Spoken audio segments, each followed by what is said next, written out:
தாவேக ஆட்சிக்கு வந்த முதல் நாளிலிருந்து லஞ்சத்துக்கு எதிரான முன்னெடுப்புகளை எடுத்ததுடன் யாராவது லஞ்சம் கேட்டால் தைரியமாக புகார் அளிக்கலாம் என உரக்க கூறி வருகிறது.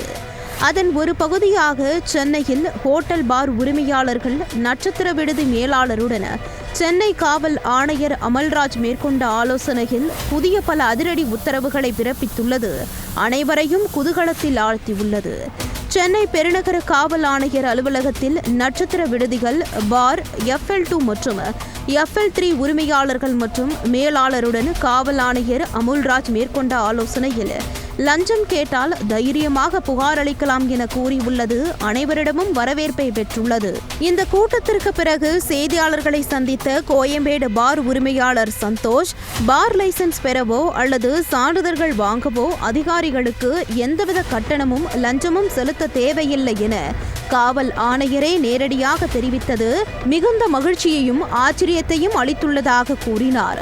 மேலும் காலை 11 மணி முதல் இரவு 12 மணி வரையிலான அனுமதி நேரத்தை மட்டுமே பின்பற்ற வேண்டும் என்றும் சட்டவிரோத செயல்களில் ஈடுபடக்கூடாது என்றும் ஆணையர் கண்டிப்புடன் அறிவுறுத்தி உள்ளதாக தெரிவித்தார்.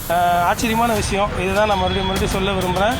போலீஸ் மேலே போலீஸே கம்ப்ளைண்ட் கொடுக்கலான்னு ஒரு ஆணையர் சொல்கிறதுன்றது இத்தனை வருஷத்தில் இல்லாமல் இது முதல் தடவை நடந்திருக்குது. அதை முன்னெடுப்பாக கொண்டு போகிறாங்க. ஸோ யாருக்கும் நீங்கள் எதுவும் கொடுக்க வேண்டாம் அப்படின்னு சொல்லிட்டாரு.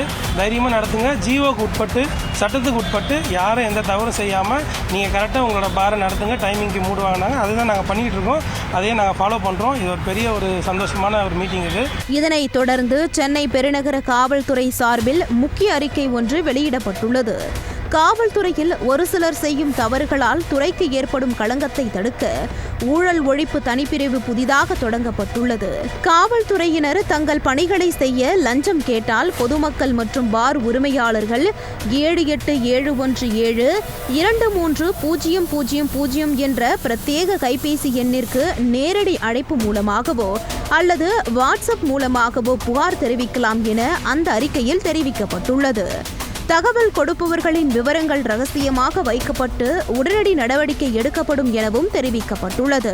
சென்னை காவல் ஆணையரின் இந்த நடவடிக்கையால் ஹோட்டல் பார் உரிமையாளர்கள் முதல் சாமானியர்கள் வரை அனைவரையும் ஆச்சரியத்தில் ஆழ்த்தியுள்ளது.